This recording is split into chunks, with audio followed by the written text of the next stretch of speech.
A.G. Lafley, l'ancien PDG de Procter & Gamble, a eu l'occasion de raconter le lancement d'un produit à base d'eau de Javel.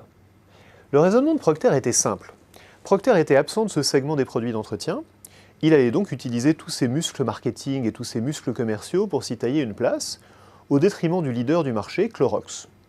Procter, conformément à ses méthodes éprouvées, développe donc un produit d'excellente qualité qui donne de très bons résultats en test consommateur, et avant de le lancer nationalement, entreprend un marché test.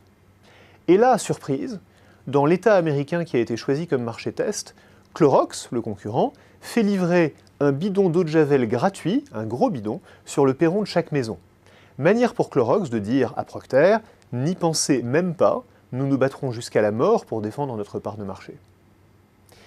Ce qui est intéressant dans cette histoire, c'est que la réaction de Clorox, bien que coûteuse, était parfaitement prévisible si on se mettait à sa place.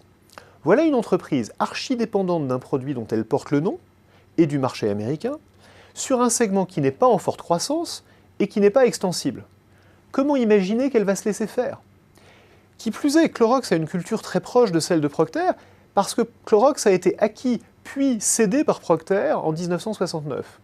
Il n'est donc pas difficile pour les dirigeants de Procter de savoir comment raisonnent les dirigeants de Clorox, ils raisonnent exactement comme eux. Ce que cette histoire illustre, c'est un danger qui guette même les meilleures entreprises et les meilleurs dirigeants, dont à l'évidence Procter et A.G. Lafley font partie. Ce danger, c'est le danger du plan sans concurrent.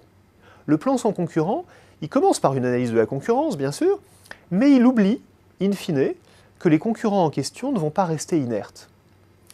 Cette tendance à faire des plans sans concurrent, elle provient de plusieurs facteurs. D'abord un facteur cognitif.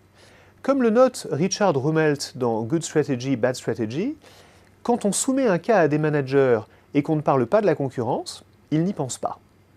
Le fait de ne pas penser aux difficultés ou aux concurrents quand nous faisons un plan, c'est une manifestation classique du biais d'excès de confiance.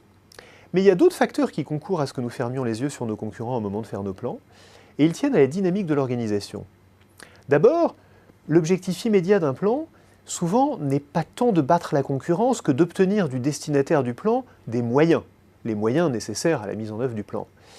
Ensuite, et surtout, si on se penche sur la réaction prévisible des concurrents, on risque fort de parvenir à une conclusion que personne n'a envie d'entendre, c'est que le plan n'est pas assez bon, soit parce qu'on n'a pas d'avantage sur les concurrents, soit parce qu'on en a un petit, mais que la réaction prévisible des concurrents, comme celle de Clorox dans le cas de Procter, condamne le plan d'emblée.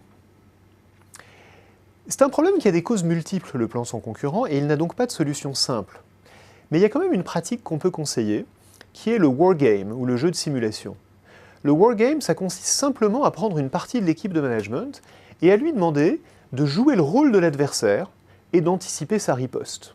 La seule chose que ça demande, c'est un peu de temps et d'organisation, mais comme le montre l'histoire de Procter et de Clorox, ça peut éviter de grosses erreurs.